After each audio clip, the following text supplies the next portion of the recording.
welcome back to Monorants, a podcast where we talk Supes, we talk Vought, but above all we talk about the boys.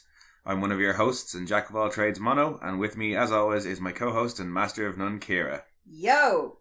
This week we are mostly going to be ranting about Season 2 opening episode, The Big Ride. Yeah, Big Ride, yeah.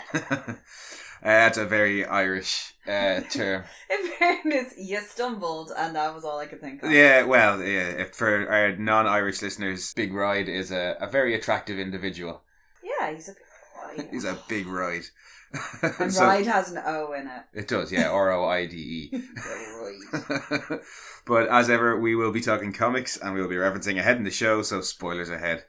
So the writer and director team for this episode were ones we're both familiar with Kripke writing and Phil Segricia directing. So I'm not going to bother going into what they've done because we know what they've done, we've talked about what they've done, and that's enough about that. I will say, before I go into the summary for the first episode, it's worth watching if you haven't, the little short videos. Butcher short film. It's about 5 minutes long and it just fills in a little gap between the ending, the cliffhanger of season 1 and his return at the end of this episode. Yeah, it's just what happened to him. Yeah, and there's the one or two little kind of like Vought little videos and stuff like that. Yeah. Oh, the employee onboarding one is the best one. Yes, dude, that's hilarious actually, with all the superheroes doing their like really twee corporate speak. Oh, the whole thing is, if you've ever had to sit through any sort of, especially any sort of American company, employee onboarding, you'll get it straight away. It is just cringy and horrible. Yeah. But well worth a watch if you have your Amazon Prime subscription. And there's a few things like that as well that they've been doing between season 2 and season 3. They've had their Vought News Network 7 at 7 I haven't segments. actually watched any of those. I've watched a couple of them and we'll probably talk about them after we get through season 2. Yeah. But as for this episode, if you want a summary of what happened for the first season, go back and listen to our first 9 episodes of the podcast, or watch the first 2 minutes of this episode. As for a summary itself, the boys are back for season 2, trying to stay under the radar. Butcher is MIA, but Huey wants to keep fighting the good fight. The Supes are in the army now, and Deep finds religion. Or it finds him. Homelander lays down the law with Ashley, but Stan Edgar shows us who's really the boss. Yeah, that's a fair assessment. I'm a little bit confused as to how much time has lapsed between the events of season 1 and the events of season 2, because it's not clear whether it's like a couple of weeks or I don't think it's a couple of months given the events of the Butcher short film, but it's still, that doesn't still I'd say doesn't clarify. At most, I'd say it's a couple of weeks. Yeah. If not, just a couple of days. Well, in fairness, they've had time to film a reenactment. Yeah, they've had time to film a reenactment, but it's still fresh in the news cycle and being reported on regularly. So I would assume, it's only supposed to be a few days. Yeah. At minimum, and a few weeks maximum. That the cold opening of the season is somewhere a desolate base in Syria being invaded by Black Noir. Yeah, but we've already seen Homelander go in, so they were already doing operations. That doesn't give you any sort of time frame, though. It's just like, here you go, here's Black Noir. Oh, yeah. Proving just how freaking lethal he is. And again, I would assume it's only, I'd say it's only supposed to be a few days, because if from the end of season 1, when Supes have been allowed into the military, they'd probably want to have that meeting that we see at the start pretty quick to hash out all the details.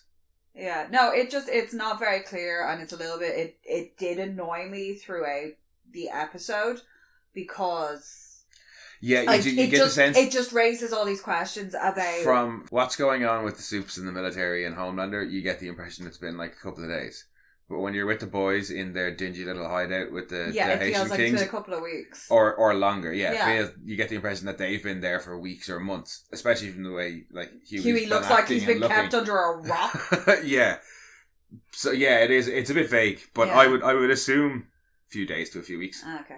Well, that aside, opening sequence with Black Noir absolutely decimating everybody in that place. Yeah, in a beautiful, stylish manner, done to choreographed beautifully to Stones. sympathy for the devil. Yeah. Yeah. It's just, number one, anytime you see Noir getting to do anything, it's either hilarious because it's completely out of character for this insane ninja turtle looking motherfucker, or it's just him being a fart, basically, being silent but deadly.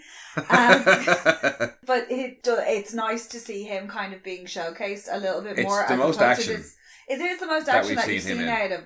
And you get a little bit of personality at the end where he picks up the bunny and he's making those weird grunting noises. Where he's shaking it in front of the little kid to be like, no, I won't hurt you. Is there actually something wrong with him? Because he can he talk or not? Yeah, he doesn't make any sort of actual coherent sounds. They are very much like grunts. I'm not going to make the noise. No, he grunts and stuff. Yeah. I don't know.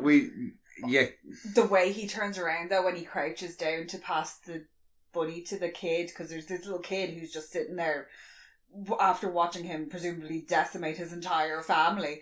Years of trauma going on there. Oh, yeah. But when he puts the bunny down and then just swivels, still in the crouched position, and walks off. He's like somebody imitating human movement. Yeah. Like, even when he meets Annie the very first time and she puts out her hand to shake. She just kind of stares at it and then stares at her and then walks off. Yeah, it's Black Noir's weird. Black Noir is weird. I love in that scene the balls on Stan Edgar when he's just dictating all the terms to the fucking Bobby Singer. You jumped ahead of the scene. Okay, the whole boardroom scene is intercut with Black Noir's running around. It is. Alright. In fairness, that when we watched this episode, I was awake for 20 odd hours. Too many hours. Yeah, a long time. But we watched it I've watched it 3 times. I know. You've watched it probably 1 across the 3. For some bizarre reason in my head, the Black Noir sequence is one sequence, and then the boardroom sequence with oh my god, the lawyer from the very first episode who's handing off out sandwiches. No, yeah, but he's the guy who's gone off to offer Huey all the money in season 1, and he's the guy who's now giving all these Air Force generals and 5-star generals their lunch. Are you confused by this? I'm a little bit confused. I am. My brain hurts. You answered this yourself off air. I know. He's got to be there because it's a confidentiality. Yeah, it's a confidential meeting, and he obviously knows things about being confidential if he gets people to sign NDAs. So that's why they've got him there being lunch boy. Yeah. But Stan Edgar's just the balls on Stan in that scene. Yeah, no, it's nice to see more of Stan Edgar. Obviously, getting to see Jim Beaver in anything is always great. Yeah, fun. and I love the fact that he's always Bobby or Robert Singer in some way, shape, or form. He's always Bobby Singer.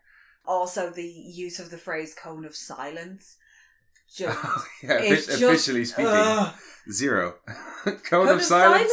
34. It's just part of that corporate bullshit. Fucking. Oh, it is, but more importantly, a third 34%, of people. Yeah, that's acceptable casualties for them. Well, we've already seen the fact that they have these sponsored fucking victim. Oh things. Yeah. So they're we just fuck people up. We've already seen the fact that Homelander has 0 aim, possibly decimates every toilet he's ever tried to go near. Well, now, in terms of Homelander's aim, you're going to hate me for this because you know what I'm going to bring up. You're going to bring up that fucking scene that I hid myself into my own hoodie because I didn't want to watch it anymore. Homelander exercises amazing restraint and care in heating up that bottle. I have a whole rant prepared on that scene. Of the milk scene? Yes. But yeah, the fact that they're basically getting the military to allow them to have such a massive casualty rating, it's stupid. Well, they're in now. Yeah. And when they're in, they get to dictate their own terms. Yeah, as Stan points out, they're operating as a military contractor. Yeah, as Stan points out, military contractors don't have to obey chain of command, so why should they? They're essentially just another military contractor. Also, you find out that that's their standard rate on contracts in every major city in the US. Yeah. So they really do not give a fuck. Yeah, you get to see just how brazen they are. Yes. Through the details Stan gives and just the way he's acting in that meeting. He's dictating all the terms, and also they're having it at the big table. All the big meetings seem to happen at the big table. The big table. Yeah, it's their power move. Yeah. Even signing NDAs apparently happened at the big table, because that's where Huey was. Intimidate everybody. It's a good introduction to like what's going on so far. They're in the military. Well, I mean, as we've seen, also they're cleaning up their own mess. Yeah. Oh yes. They don't need Nikki. What is it? The slogan he's trying to come up with for the t-shirts? Because they're talking about when he's burning truth. Burning truth. Is that's what he it. says. Yeah. Because they are actually like developing merchandise, which I thought was kind of sweet. It's like, oh look, he had hopes. Slice. That's a big fucking knife as well. It's a kind of fat bloke that he sticks it through. Yeah. And there's a good couple of inches of blade sticking out the front of his chest. I think it's more of like a Gladys. I don't know. It's a big fucking knife. That's not a knife. No, that's a spoon. The opening scenes I like because the flow of them was really nice, because you have the intercutted scenes between the boardroom and Black Noira's mission. And then it cuts into a Homelander updating people of the status of Black Noir's mission at Translucent's funeral. Yeah, he's like, oh yeah, we're really, really proud to announce that, Translucent's just taken out this super... I love the fact that he gets in super villain. Yeah, super terrorist. Well, super villain is the only real right word or whatever. Yes. But yeah. And then it pans out, and there's number one, a fucking bloody Snow White coffin next to him, the glass coffin, which is completely either it's empty or they just not put Translucent in clothes. Yeah, well, we know it's empty because he's everywhere. Yeah, he's in little bits, but the implication is that he's naked in the coffin. Yeah, oh yeah, that's definitely the implication, is that if he were there, he would be naked in the coffin. Yeah. But if that was really, really weird. It was like, oh yeah, we've gotten this great news. Meanwhile, we're here mourning the loss of this guy, and his son is in the front fucking row. Everything Vought do is a performance. So if they're having a public funeral for Translucent, it's a performance. Yeah. Oh, the speech that everything that's part of it has to be, positive for Vought and spun for Vought. Yeah. Homelander also is about as subtle as a brick to the face. Yeah. But yeah, the whole opening, because then even from the funeral, we get intercut deep in the bar. Oh, shouting at the screen. And Huey watching on his mobile phone. Yeah. Well, the second issue I have with the funeral is number one, is Starlight. Can you get her like a mourning outfit, something, like just cover her butt? She's in a church. And I'm sure she must have felt incredibly uncomfortable herself. Anyway, number two, Erin Moriarty can sing really, really well. Yeah, because that is her singing. That is her singing, and Billabus to her for that. Yeah, even though she definitely looks like because she's got like the hair's really big and that, like they've gotten her a better wig. And it's hilarious with the hand glow when she's like the crescendo, yeah. I love as well when they come outside and they're doing their interviews as if it was just like a red carpet cinema premiere. And he holds his hand out and they hold hands and the whole crowd goes wild, and she's, they're basically all doing the thoughts and prayers. Yeah. Thoughts and prayers. And when they walk up to the guy who's interviewing them and both go, David. Yeah, because it's the Vought News Network. The best part of that entire interview is the fact that the ticker changes before they say before they actually say the sentence. Yeah, the sound bites that come up in quotes come up before they actually say it. Yeah, it comes in waves, and the other one is, we're a family. That Starlight says, but it literally comes up before she even says the words at all. The sentence she says, we're not just... He's like, oh, this big guy here, he got us together and told us, we're not just a team, but we're a family. Yeah. But it changes to the quote, we're a family, when she says, we're not just a team. Yeah. So, again, Vought totally controlling the narrative around all of their own events. But also, it's nice to see that they're putting in these little, almost like slip-ups, like they're trying to cover up what's going on and can't quite keep up with it. Yeah. There's a lot of small little details like that in this episode, especially based around the TV spots and stuff, and when Stormfront shows up later on. Oh, that's like when she's on... When she's like an Instagram live feed, and all the comments that are coming up, all the names, basically every single one of them is an Easter egg, like references to the comics and or earlier episodes or things further on in the season. But after all of that, I think that's when you get the title card. Tyler comes up with Huey. He comes with Huey. Oh, Huey and his cot in his dank, dingy basement that's drippy. Yeah, that's when we get.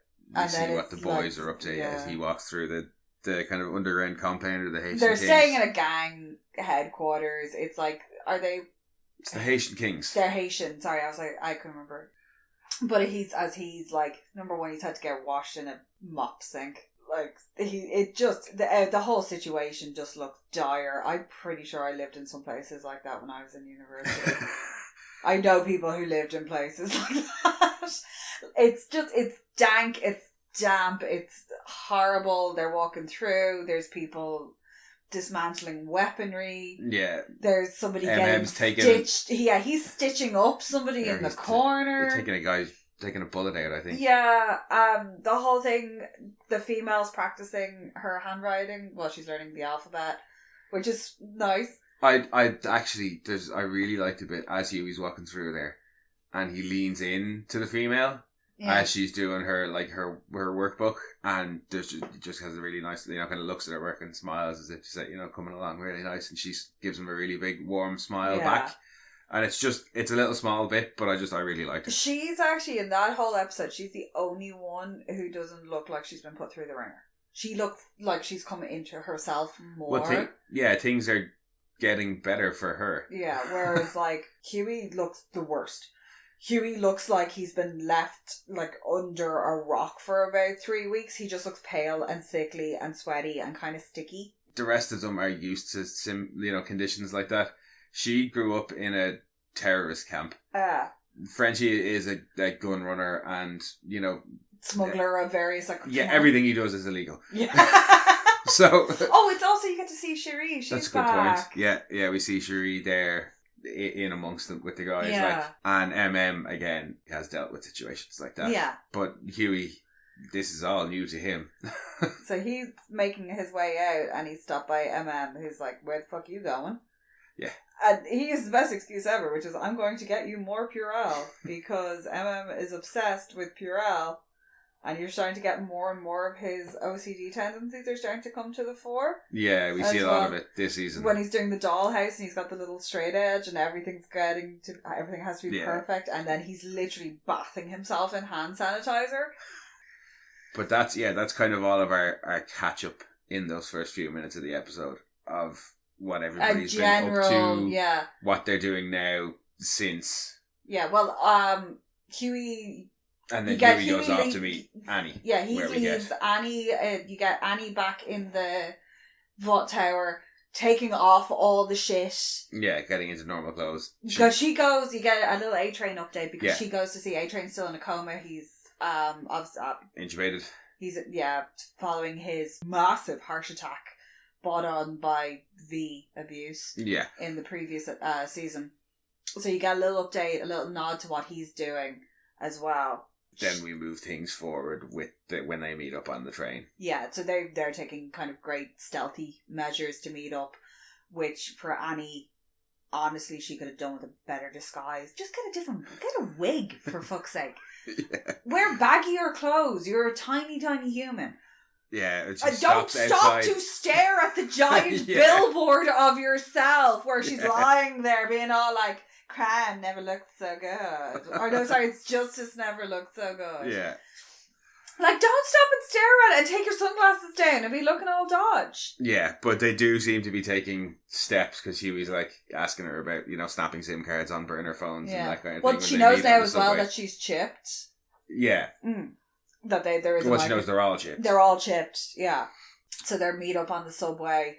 And he gives over. They have a kind of a quick conversation about how great she looks and how shitty he looks. Yeah. And Huey gives her over a file on somebody, and she says that it's somebody she knows. From her Capes for Christ Days. Yeah, from her Capes for Christ Days. And so they've presumably worked out some little plan, some genius scheme amongst themselves between her taking the fall, them leaving the warehouse. Yeah. Because that's the last you kind of see of her. Well, presumably she told Vought, me and A-Train went there to stop the breakout, and these guys attacked us and got the better of A-Train, and I stayed with them, and they escaped, but I stayed with A-Train to make sure he was okay. Yeah. Or some story like that. Yeah. She certainly seems to be back in the graces, and from what we saw at the funeral with her in her fancy costume and singing songs about transformation. Yeah, she's playing along. She's playing along now. Yeah, well, the start of the boardroom sequence, they're changing out the big statue. Oh, the big mural, yeah. The big statue they're putting in. Putting in a Twilight, but there's a Twilight? Twilight. A Starlight. A Starlight statue and taking out Lamplighter. Yeah. Although they're going to have to take out Translucent and they're going to have to take out But Deep. no, they don't have to take out Translucent. He's got no head. You just put a new head on him. That's a good point. Because the Translucent one is literally just like the costume. You just have to put a head on him. Yeah, no, that's a fair point, alright. And speaking of the Deep. Oh, the poor Deep. Yeah, his meltdown. Here's the meltdown where he's scaring off kids and telling them that they don't know anything. Water's not supposed to be fun. You don't know what it's like. You've never been to the Mariana Trench. I have severe questions about his anatomy. If he has been down to the Mariana Trench unprotected, he's not got bones. Well, he's probably supported by a system of fluid-filled sacks. He's Kif. He's Kif. His powers are definitely more impressive if he can survive the Mariana Trench, alright. Yeah, well, like, number one, I'm always trying to work out how the gills work with the neoprene suit. Like, does he strip off when he's underwater? You get so hung up on these things. I do. I want to know how he works. Well, like, he's got gills. The gills allow him to breathe underwater. I know, but how does he survive the pressures? Because even, like, normal seafaring wildlife can't go down that... Superpowers. Is he constantly being crushed? Plot armor. Oh my god, is he a wraith? Is he constantly being crushed? Because wraith can go through like deep pressure. No, I don't think he's a sci-fi alien from another galaxy from another sci-fi franchise. He's got superpowers. Okay, just leave it at that. I know. But yeah. Also, when he's getting bailed out, why is he gooey? Oh my god. Moving on did not mean move on to another part of the Deep's anatomy. He's extruding goo from somewhere. Homelander drinking the milk. Oh god. Can we move on? No. The Deep has a meltdown, gets arrested, and gets bailed out by Eagle the Archer. And the meeting between the two of them is fucking hilarious. He's like, Deep's like, who are you? He's like, we met. Well, it's a fair question, because the way he asks him, it is like, why did you bail me out? Like, what do you want? Well, no, he says, he asks him who he is. Yeah. He's like, for real, we met like 5 times at Vought. Well, first of all, he calls him the wrong name. He does, he calls him Ravenwing. Yeah, and he's like, no, it's Eagle. Eagle the Archer. Yeah. We met like 5 times at Vought. You know what? It doesn't matter. It doesn't matter, it's not important. You want a fresca? Yeah, I'll present a fresca. That's how he introduces. That's how it starts. He goes, "Hey man, want a fresca?" Yeah, it's the first thing he says to him. Like you would lure a small child into the back of a white van with frescas. But it's not the fresca so much as the tone. Yeah, no, it's a very inviting yet suspicious tone that he uses, and says to the Deep, like, look, even heroes need saving sometimes, or something along those lines. Says he's bailed him out. Says he's there to help. And we see him waking up on Eagle's couch later on and apologising for the bathroom. Yeah. And then he turns around and there's just another woman sat there. Yeah. Watching him sleep. That's it. That whole sequence it's creepy and it's weird and it's kind of Stepfordy because you can tell, like, before...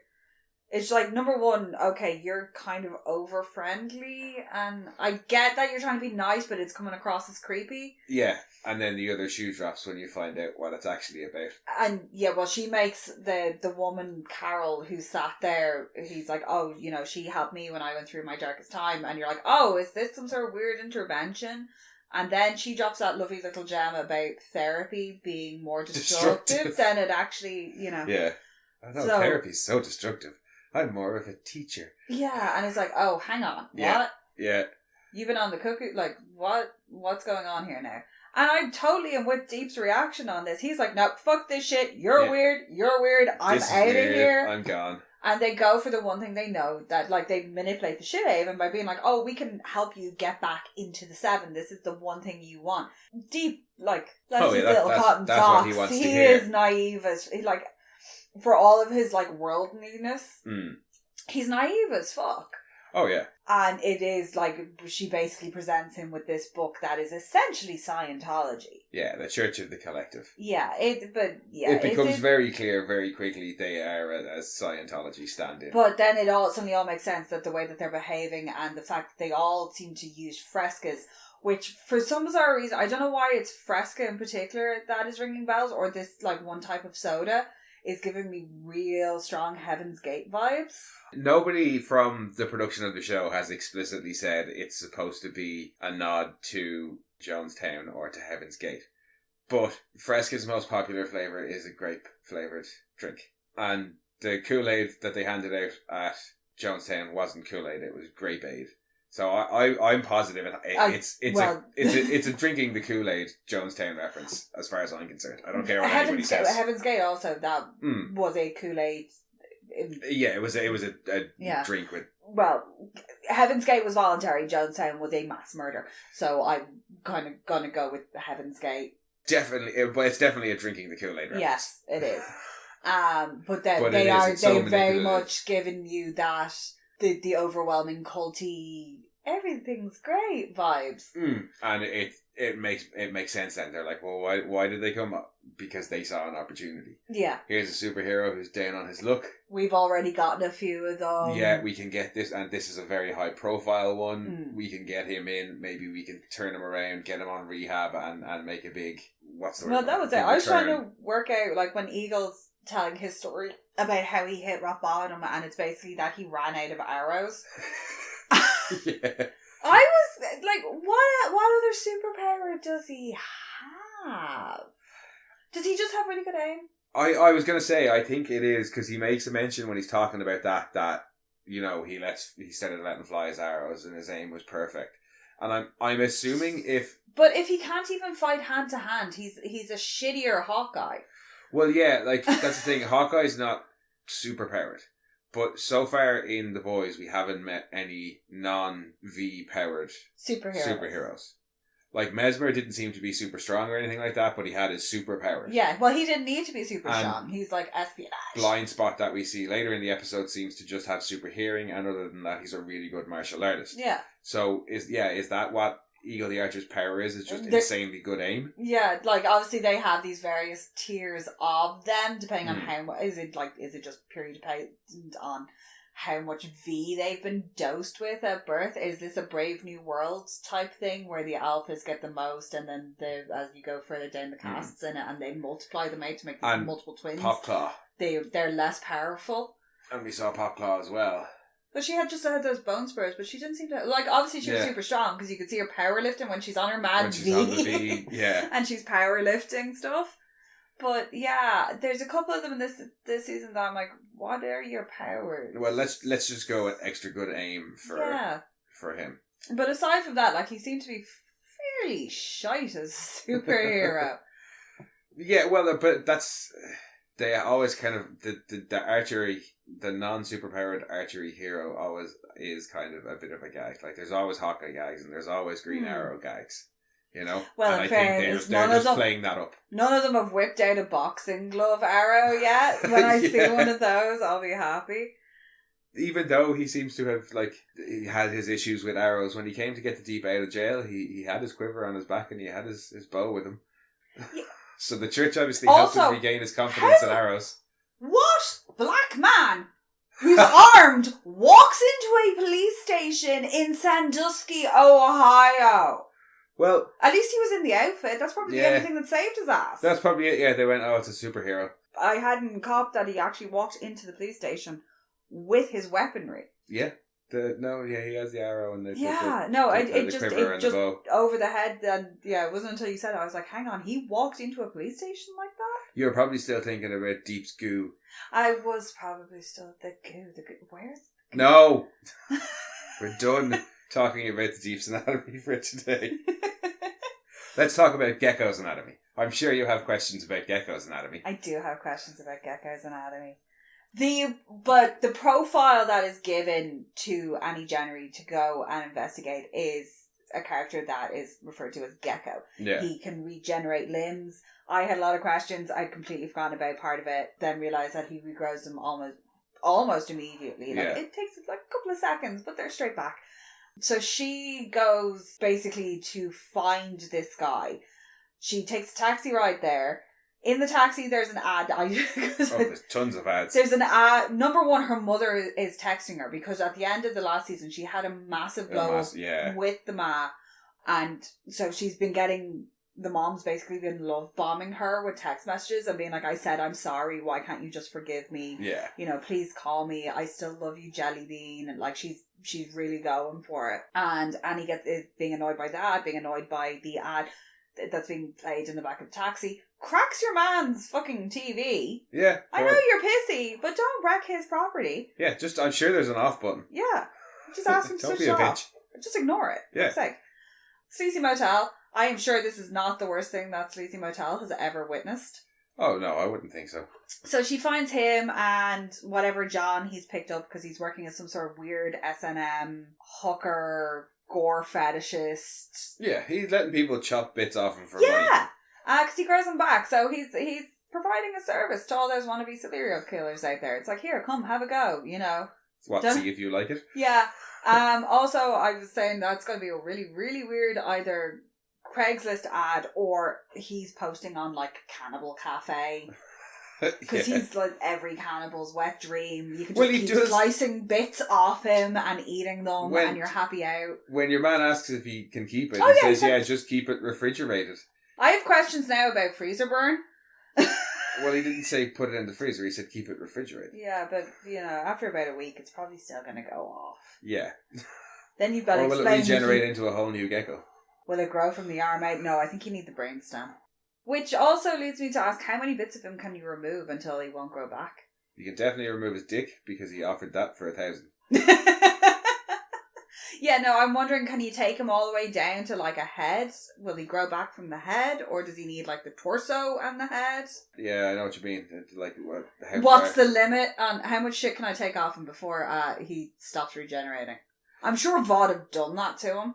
Well, he says that. Yeah, he says that he's just a lab rat, and they hack bits off him to see how long it takes to grow back. Yeah, but she basically has gone there to collect blackmail material to use against him, and she films that. Number one, if you're ever in a hotel room and you are conducting illegal activities, close the curtains properly. Yeah, close the curtains. Yeah, because she films them through the curtains. What I love is the fact that it's the back of Gecko's head. So how can you blackmail somebody when you can't even see their face? All you can see, basically all that video is incriminating, is the guy who's chopping his arm off. Yeah, unless she kept filming and you see the arm regrowing. Presumably she did. Yeah, well, you would hope so. There's hardly that many superheroes who can regrow limbs. And your man, the pure ecstasy on your man's face after while he's wielding that machete, chopping at your man at his arm. But yeah, when Gecko, he's like, oh my god, that's amazing, it's such a rush. And Gecko's like, yeah, extra 1,000, let you chop my dick off. Yeah.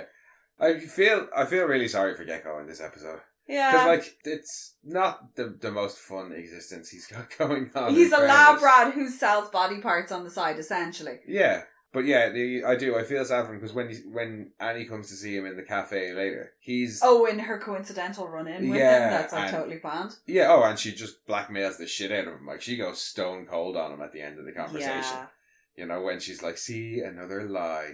Now you need to do this thing for me. And he's like, I can't fucking do that. She's like, well, you're going to do it or I'm going to fucking put this shit up online. And she's going to put it on Facebook. He's just like, I thought we were friends. Yeah, he's kind of getting used by everybody. But he seems to have the number. You know what Vought's number is. Yeah. And he's a realist about it because when they're talking about their old Capes for Christ days, and she says why she never got with Big Game is because of what Ezekiel and the rest of them were saying about yes, God the child snatcher that is Ezekiel. Yeah, and his response is it's pretty messed up shit to tell kids. That is pretty... it is. Don't do this shit because there's a big man in the sky who's watching you. Yeah, watches you all the time. When he's talking about her being in the 70s, like, Vought, I'm reckoning the shit out of you. And, he seems to be far more realistic. He's not as naive as Annie was. Well, if he's in as well, he's like a lab rat for them. So the scientists don't seem to have any regard for their creations as actual people. So God knows what he's heard as well, like presumably what the character would have heard over time. Well, he knows about V. Well, yeah. Because when she asks him, he's like, I can't get that. Well, he tries to feign ignorance, but then he's like, yeah, he obviously knows what it is, and very few superheroes seem to know what V is. But, yeah, so she sends him off to collect some V for him. Yeah, well, they want to take Vought down from the inside, but apparently Vaught's trying to take itself down from the inside anyway. Well, yeah, you see there is very much an internal power struggle. You've got Homelander now who's starting to, who assumes he has free reign with the death of Madeline. Yeah, well, Ashley comes back thinking she's in charge. Yeah, well, she's gotten Still job. She's remodeling her office. We have that scene that makes me want to throw up in my mouth, where you've got Homelander walking around. Now he does. I actually quite like the fact that when he's going through the box and he picks out the photo, that's the pair of them, and he does look at it very with some fondness. But then he goes over to her fridge, and in the freezer is stop it! Why are you doing that? It's disgusting. I was doing my best impression. Oh no. Oh god. There's breast milk. He basically takes out a little small 8-ounce thing of breast milk out of the freezer, and then, as previously discussed, uses he control. He heats it up with his laser eyes, which just means he has complete disregard for human life, because the bastard hasn't aimed at anything prior to that. Yeah. with any sort of control. He's just like, I'm gonna laser the fuck out of you. Yeah, no, Homelander wants that bitty milk a lot more than he cares about anybody's life. Yeah, it's the little, tongue, just drink the, why does he just take the top off and then, lap at it like a cat? Because it's a completely sexual thing. It is, because the noises he makes just make me really uncomfortable. And then Ashley walks in, and he gulps the whole thing down, and is yeah, no, he's kind of lapping at it, and then he starts to gulp it down, and he's making, sex noises. And the way she opens the door, because she's hanging onto the door frame and it just swings open, and she's like, hello, it's you. Yeah, she's presumably going to go in and be like, my new office, but walks in and Homelander's right there. And he's having a bit of a panic and trying to wipe it off, because I'm really glad he did. If he'd gone through that whole scene with a milk mustache, I think I would have died. Yeah, no, I don't think if she'd been like, you've got a little something. So we've got Ashley back, which I'm delighted about, because I adore Ashley. Yes, you do. I love the fact that now she's in power suits, but she's still got funky heels and blouses on her. I knew you were going to talk about Ashley's clothes. I love Ashley's clothes. I love Ashley in general. She's my favourite. I think she is my favourite of the created characters for the show. Yeah. I enjoy seeing somebody who's their whole job is trying to wrangle these, because she doesn't seem to have the control and that relationship that Stillwell has with any of them. Ashley runs around after them. Yeah. Ashley doesn't control them or get them. She likes to think she's under the illusion that she is. She comes in, she has a little chat with him about how it's really sad and they're still trying to find Butcher, and then drops the bomb that she's found somebody to replace Translucent in the 7. Yeah, that's when we meet Blind Spot. Who, he's a bit of a shit superhero. He is. Now, I liked that Homelander knew him. He's like, oh yeah, that's Blind Spot. That's Blind Spot, isn't it? Because, Homelander, as crazy as he is, and as fucked up sexually as he is, and everything else that's wrong with him, he's not stupid. So I get the impression that, he watches the superhero community, and, he has a fairly good idea of who's who and where they're going, and how can they benefit him. Yeah, which is presumably why he's so annoyed that Ashley has... Yeah, Ashley, they're watching him doing all his flippy spinny shit around the place, and she's talking about how he's going to pull through the roof with millennials because he's differently abled. Yeah. And if they can find a female or an ethnic, or fingers crossed, a female ethnic female, one, they would be gold. So she's still very much in that mindset and not realising that Homelander is seething beside her as he's watching it. You can just see it in his face. He's just... Yeah, you can see he's not happy. He's not happy with it, and he's chatting away, and he's very patronising, and then he deafens him. Yeah, he sells the kind of like, oh, you know, you're so you're amazing. so brave. You're so brave. You're and the real you're a real hero heroes. because of everything you overcome. And it's like, why does he bother doing all that when he knows he's about to absolutely fucking destroy this guy? Well, no, but it doesn't. That doesn't help illustrate his point. His point is that this guy can be easily incapacitated, and I don't want to let him into the 7. Why does he bother having to like big up the guy before? It just seems extra cruel to big him up and then be like, "Papa, your life is ruined." Also that the slapping him in the face. Do you remember the Tango ad from years back that they had to ban because kids kept doing it to each other? Oh my god! I really want to edit that scene into a "You've Been Tango" ad now. Yeah, but you remember You've that. Been Tangoed, yeah. But I really want to just edit that in the last. They had to ban it because kids kept doing it to other kids and ruffling their eardrums. I know, I kept doing it to other kids. It was an excuse to run up to kids in the schoolyard and slap them across the face. If anybody asked, why did you do that? I was like, well, they've been tangoed. Yeah, he basically tangos them. Yeah, he ruins poor Blind Spot. Yeah, there was a lot of blood coming out of his head. Ashley is mortified, and then Homelander Look at lays me. there. Stop looking at him. Stop looking at him. Look at me. And she's just stood there. She is just stood there staring, going, "Oh my god!" And like kind of looks at him, and it's like, "Oh god, I'm sorry." Well, yeah, but she's never seen, like, Stillwell knew what he was capable of. Yeah. The most like angry she had seen him was during the Believe Expo when he found out that Madeline wasn't there. Yeah. When he went, "Where's Madeline?" And she was like, "Oh, she's not here," and he flew away to go and talk to Madeline. She's never seen him do anything like this. You know, and then he very quickly tells her, "No, look, I brought you back because I'm in charge and you're going to be my little spy and tell me everything that Vought are doing. You're going to tell me everything that goes on the 99th and I'll be the one who picks who does everything else. Heroes. I'll be writing my own talking points. I'll be approving this, that and the other." And that she's basically his little puppet. Yeah, he thinks, right, that's it now. I'm going to basically put myself in charge of the company. No, but when he's yelling, "Look at me," look at me. Look at me. Look at him. Look at me. It's guy just bleeding out on the floor, screaming next to her. Oh, it is. It's that whole scene from start to finish is just fantastic. But the other kind of big development soup-wise in the episode then obviously is Stormfront. Because after you get this whole thing that, you know, he doesn't want superheroes picked for him for the 7. He picked all of them. But they're also still pushing the fact that they're in the military agenda, so they're filming a promo for being in the military. And we get to see Maeve for the first time this episode. She's rocked up to do this very cheesy pro-US military and superheroes ad, which is where we get Stormfront's introduction. Because she's like, hey, she just walks onto set. Yeah, and exposes it as a set. And there's on whichever live streaming platform she's on. I'm not 100% sure which one it is because all the live platforms all kind of look the same. Yeah, they pretty much look the same. So she's live streaming this anyway. Walks up, is told that she can't be there. She's like, "Oh no, I'm in the 7," and Ashley's having a freak out and being like, "No, it's not. I don't know anything about this." She looks terrified. And they're all very, very aware of the fact that she's filming this, and they're all trying to hold it together.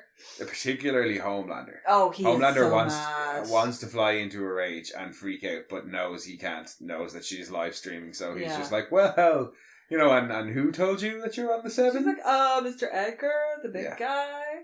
Yeah. She also gets a little bit annoyed because Maeve says, "Oh yeah, you're from Seattle," and she's like, no, Portland." Yeah, she's quick to get in a few digs as well. And there's also your eyes are very, very blue. Yeah, it's the first hint of what's to come from her. But no, when the first thing she says to Homelander is, you know, she's like, "Hi, I'm Stormfront. My nana is your biggest fan." Yeah. Yeah, you're a superhero for old people. And then she calls Maeve Your Highness rather sarcastically. Yeah. And she's dismissive / antagonistic towards them from the get-go. Yeah. But in that real super fucking annoying way of, well, nothing I did or said was offensive or annoying. And if you took it that way, that's your fault. Yeah. But the whole thing I did was designed to antagonize you. It's incredibly passive-aggressive. Her entire approach to everything is very passive-aggressive. And it's all we see of her in this episode. Yeah. Lots more to come throughout the season. But it leads her arrival spurns a magnificent conversation between Homelander and Stan Edgar, and it's the first time you get Edgar in his office. It's your first time getting a look at 82. Yeah. I thought his office would be bigger. It actually looks smaller than Stillwell's. I think it's just longer and narrower. But I lots of paintings. Lots of paintings of ships. Yeah, he likes the ships. I really like. He's got this weird horse statue on the side. I know it's nothing to There's do with a lot going on in that office. It's a nice office though. There's a lot it's going big on. ass in that TV office. because it is. He's watching a news report that we'll return to later. Yeah, we'll get back to that. When Homelander comes in, he's watching a news report and switches it off, and he's got the portrait of Vought as well, because there's a number of like classical paintings, and then there's this one portrait off on its own. That's a bit weird. It's like, why would you have a portrait of an old white guy? And then we find out later on in the conversation that it's Frederick Vought. So you've got Homelander storming in like a petulant child to talk about that girl. Yeah, I think he walks in thinking he has all the cards. He's like, I am the shit. I am Vought. I'm the company. Maybe I'll go somewhere else. My contract's almost up. He is. He's being spoiled and petty and trying to get his own way. He thinks he can walk in and bark orders at Stan like Stan did at the start of the episode to the government. Yeah. The difference being Stan knows how to play the game. Yeah. And he makes that very, very clear. Yeah, it's also a nice way to give us some of the actual history of Vought, where he's like, oh, have you obviously you know about our founder, and he's like, yeah, well, I only read his biography like 5 times, and he's like, no, not the shit we sell to the shareholders, the actual truth, the dark, horrible truth, which is that he was a German scientist who ended up being the lead scientist in Dachau. Yeah, if you don't know what Dachau is, just go and look it up. Yeah, he basically used the concentration camps to develop V because he had a steady supply of test subjects. Yeah, basically he's an amalgamation of all these of Mengele and all these actual people. But he gets Operation Paperclipped over to the other side. He does, like many others. He got paperclipped out of there. But developed working prototypes. We get our first reference to Soldier. The fact that there was Supes fighting on the Allied side. You've got Soldier Boy, who we're going to be getting in season 3, which makes me so happy. Yep. You got your first mention of him fighting. He would have been a Captain America style, arranging the 40s, kicking some good old Nazi butt, and that he has received, that Vought, through his actions, has received a pardon, and then developed the company into what it is today, which, as Edgar rightly points out, it's not a superhero company. It's a pharmaceutical company. And their most valuable thing is their copyright patented secret formula for Compound V. Yeah. So it doesn't matter what he tries to do, how many toys he kicks out of the bed. Yeah. They don't need him. Yeah, and it is when he calls him a petulant man-child. You petulant man-child that you are, have released into the wild. Yeah. And Homelander just scoffs at him because he has no other response. I don't know what you're talking about. And he's like, well, let me remind you, and lays out everything that Homelander did. And that they've been running around. Going to risk the whole company. And it's such a power move by Stan, because he's like, Homelander's never been talked to like that. Stillwell used to coddle him and compliment him and assuade him into doing whatever he needed to do. But Edgar's just like, no, I do not have time to deal with this sort of shit. Stop fucking about. Let me do He super nannied him. Oh yeah. And he completely super nannied him. It was just like, that is unacceptable. Sit down, shut up, and eat your peas. And as we talked about before, when Homelander doesn't get people's love, he wants their fear. Yeah. And he tries that with Stan when he says, I don't appreciate your tone. And Stan's response is, I don't appreciate what you've done. Yeah. And there's no fear there whatsoever, and Homelander just doesn't know how to respond to that. Do you reckon they have kill switches in their heads? Possibly. You pop their heads off like melons. I mean, it's something I'd say they will have to address further down the line. That might be a season 4 plot point. Because I doubt they would let them out into the wild without some sort of control method. Yeah, that's what I'm saying. It's a logical thing, and the way in which the world of the boys is constructed, they would want a backup plan. Yeah. So I think it might be something they address, but I think it'll probably be maybe a season 4 or 5 thing. Yeah. It was just for him to address somebody who's as unstable as Homelander appears to be, to to address them with such confidence. It's like they know that there's somewhere there's either a code word that they say, or he's got a little button. And Homelander goes bye-bye. I don't know. I think he does genuinely see him as a petulant man-child. Yeah. He thinks he is just acting out because he's not getting the attention that he wants and needs. And that's why he treats him that way. I don't think he realises just quite how unstable he is. No, but it's nice to see some Stan interaction, because for the majority of season 1 he had been like this shadowy figure. See him at the end. You meet him once or twice. You get that beautiful little thing about Homelander x-raying him and his blood's like tar. And like he's going to have a coronary he's going to have a heart attack by the end of the year, which are all they lead. You're led to believe that he's probably like this little weak-willed CEO pencil like paper pusher, where he appears to be extremely shrewd and confident in his skills as a businessman and negotiator. Yeah. So it's nice to see Edgar coming in straight out, being no holds barred. You are going to sit down and do what I say, and that is that. And this is my house. He's really only in the start and the end of the episode, but he's definitely one of the standouts of the episode. Yeah. He really is.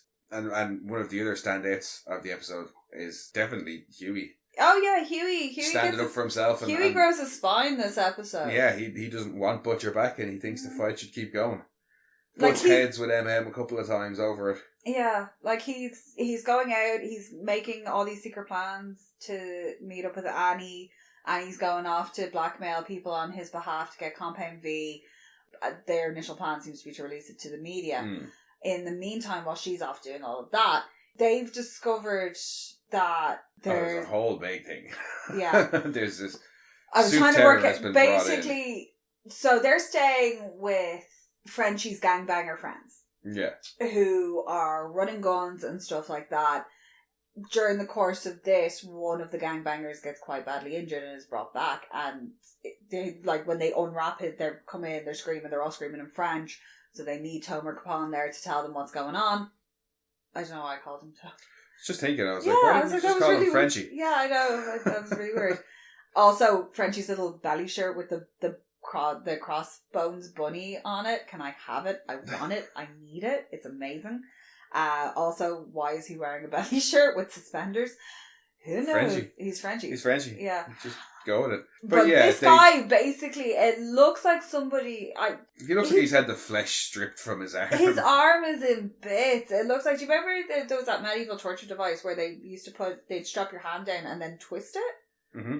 That's what it looks like has happened. It looks like all the bones, the way all the bones and everything are like sticking out through it. And he's MM's basically going, I can't help him. Take him to the hospital. Half his ribs are crushed. What the fuck happened? And that's when they find out that whatever they were supposed to be smuggling in weaponry, that has all gone very, very wrong. So they all hop into their child snatcher van. You alternate between loving a van and thinking that it's a pedo van. It is. It's a great van. It just looks like a pedo van. It looks like those ones that have like free candy written on them.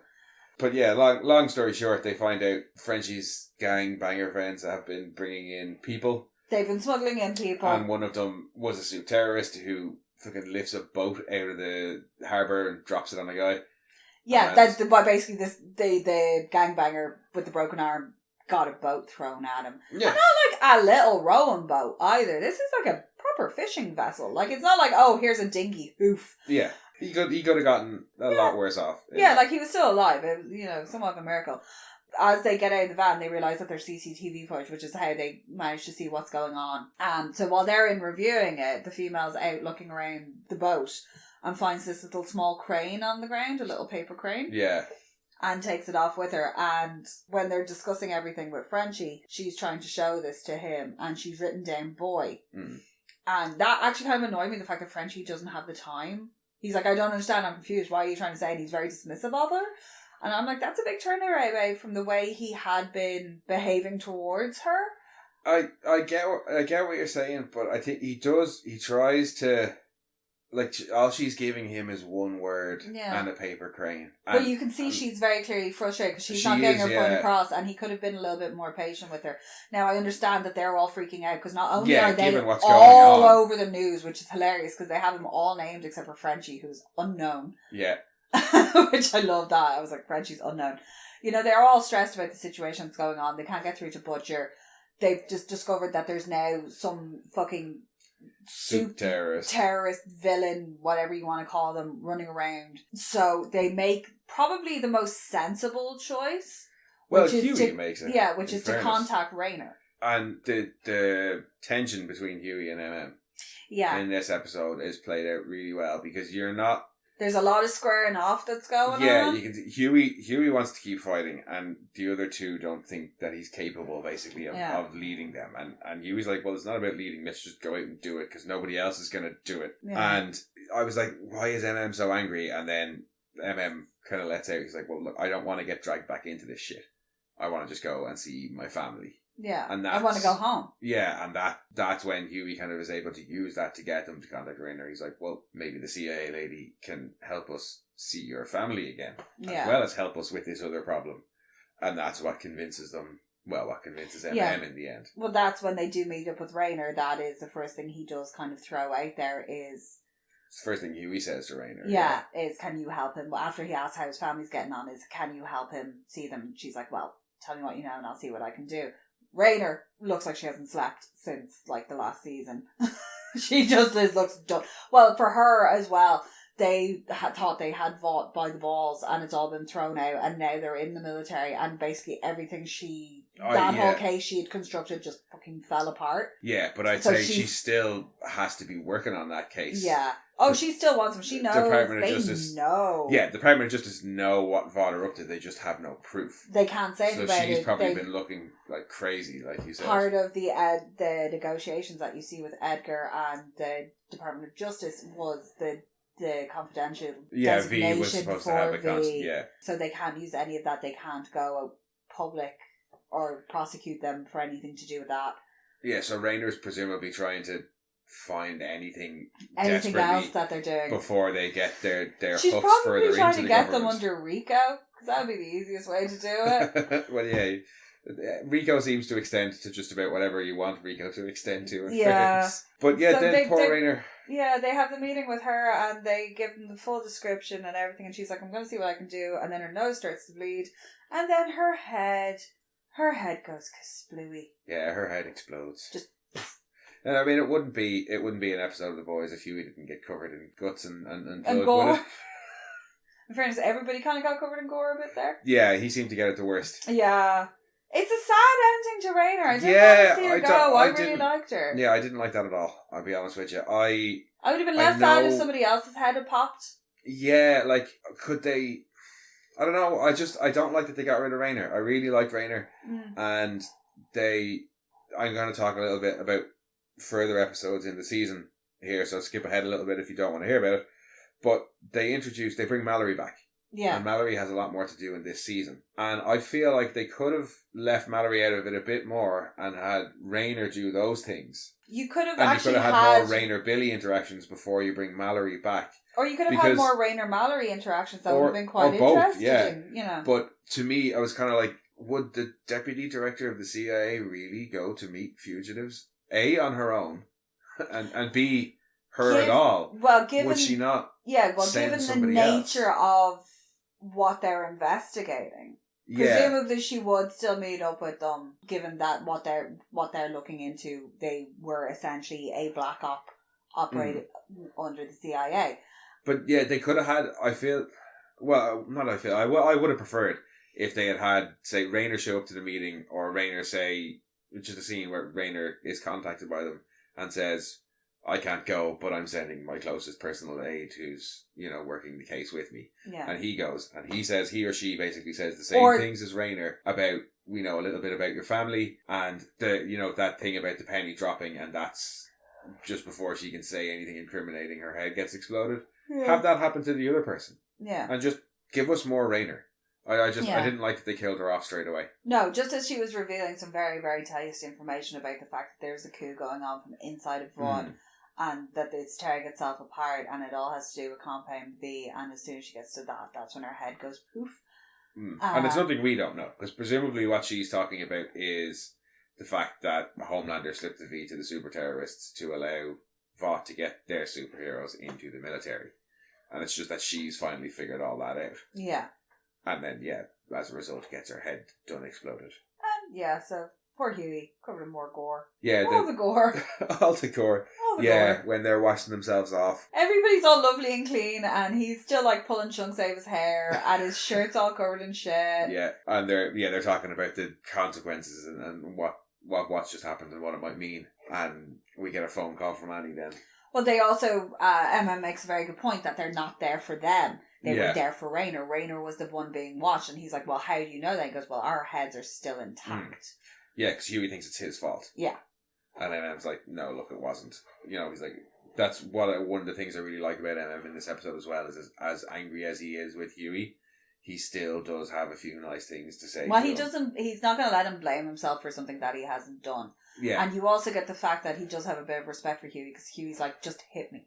You've been squaring up, you've been looking for a fight, just fucking go for it. And that's when he has the bit about being just frustrated and when he wants to go home. And you can understand it. They all look visibly stressed, with the exception of Kimiko, who's like, she is, because she knows there's something weird going on with stressed, this kid. Yeah. You've also got the nice little bit from MM where he's telling Huey not to get Annie involved with this shit. Yeah. If you like her, don't get her involved with this shit. Don't drag her down. But also, you've got to, do you like her for her, or do you like her for what she can do for you, and stop dragging her back into things? Yeah, so he's still got the heart. Yeah. Still the heart. Yeah. Yeah, because the ending of that scene is the gangbanger being thrown down the stairs, and everybody obviously freaking out, grabbing weaponry, and then you get the boots, followed by the glory. That is that blue and red velour matching tracksuit coming down. Zap Brannigan would approve. Velour. Zap Brannigan would approve. He's not wearing tidy whities though. Well, you can't say. By the end of the episode, Daddy's home. And Huey's not happy. And it was nice to see an episode without him. Like, as much as I like the Butcher character, he can be extremely grating.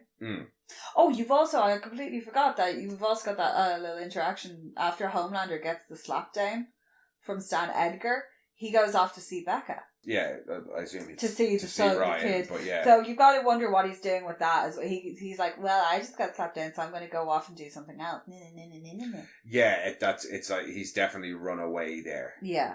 We don't get any more than that. I think it's just kind of in there to be like, we haven't forgotten it. We will address it, just not in this episode. And then, chill out. Yeah, you've got Butcher making his way back, and then Huey looking very distraught at Frenchie and being like, why did you call him? We don't need him. And then Frenchie's response being like, it's not a game anymore. And I feel like Huey's not taken seriously enough in this episode. And he is right. He's the guy who nobody thinks is cool or can do anything, but actually ends up being pretty fucking awesome. He takes a lot of shit this episode. Like, Annie very rightfully is giving him shit about how he's lied to her a lot. Well, now that's the one thing I was going to say. Is the shit he gets off the boys is unfair. He's kind of a dick to Annie in this episode. He is a bit of a dick to her. Like, he is still kind of using her, and she's got a touch of the, because he all hyped her up and was like, you're a superhero, and that's why she comes and she helps him, because she's like, I'm a motherfucking superhero, and this is wrong, but I don't think she's so caught up in doing the right thing, she can't see how dangerous it is. And I think as well, Annie's doing this, trying to take down Vought thing because she knows it's the right thing to do, and it just happens to be that her ex-paramour is the person who's helping her out doing it. Yeah. So as far as Annie's concerned, it is just, this is what we're doing to take down Vought. And she's not really talking about the relationship stuff. But Huey's the one who brings up her being at the movie premiere with Alden, surname unpronounceable. And Alden Ehrenreich. Yeah.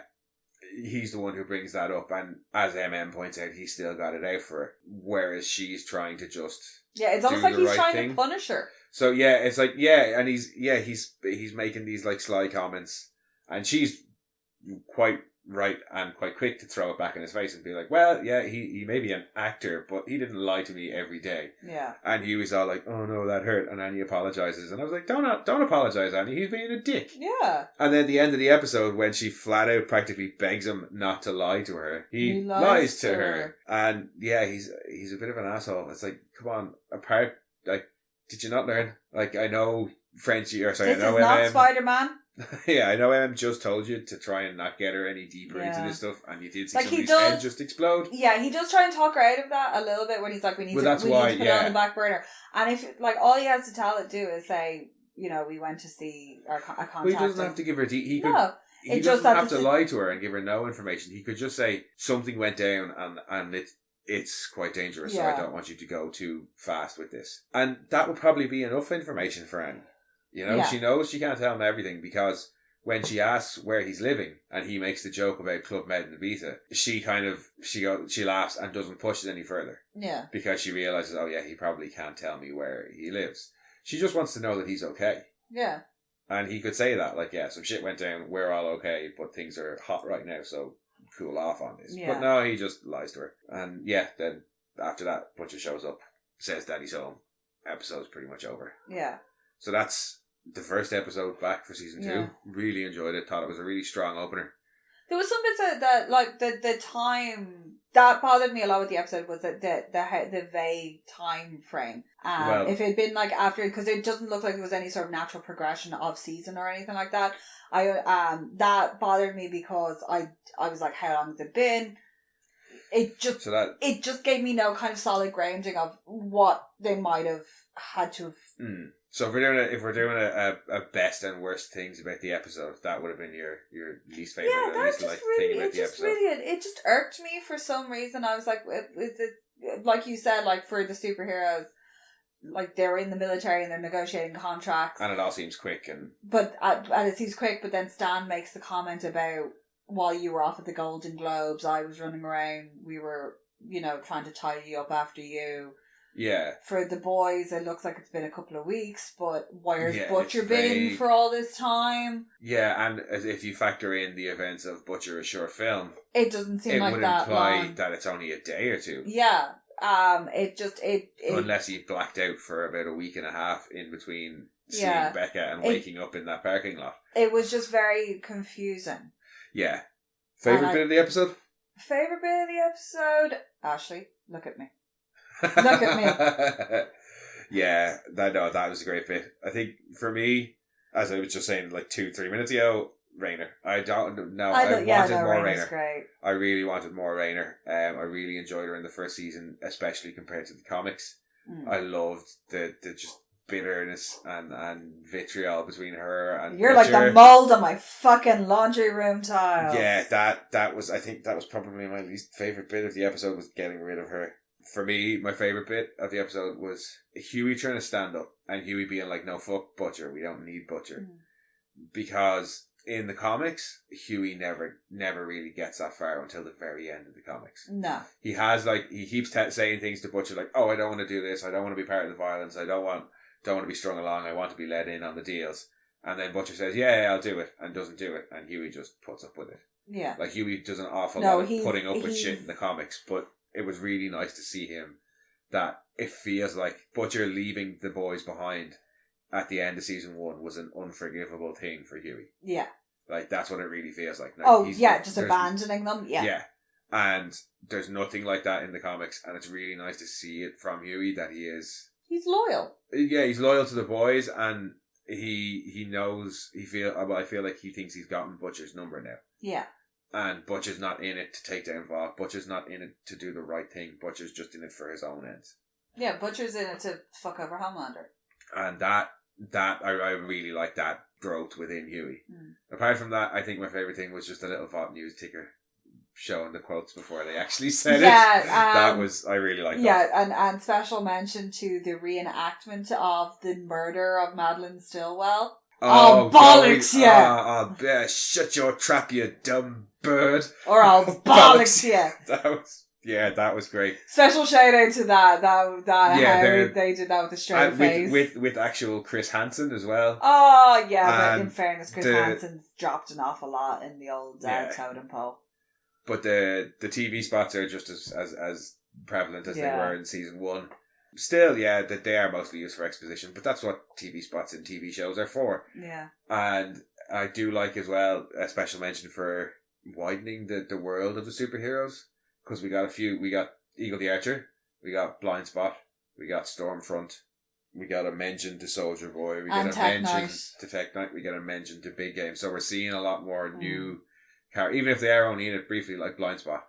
Or Eagle the Archer has a bit more in the season, but it's nice that we are getting to see the wider world of superheroes. And the various tiers of superheroes that it seems to be. Yeah. But I thought it was great opener for the second season. A couple of small things that we didn't like, but beyond that, really, really enjoyed it just as much as the first season.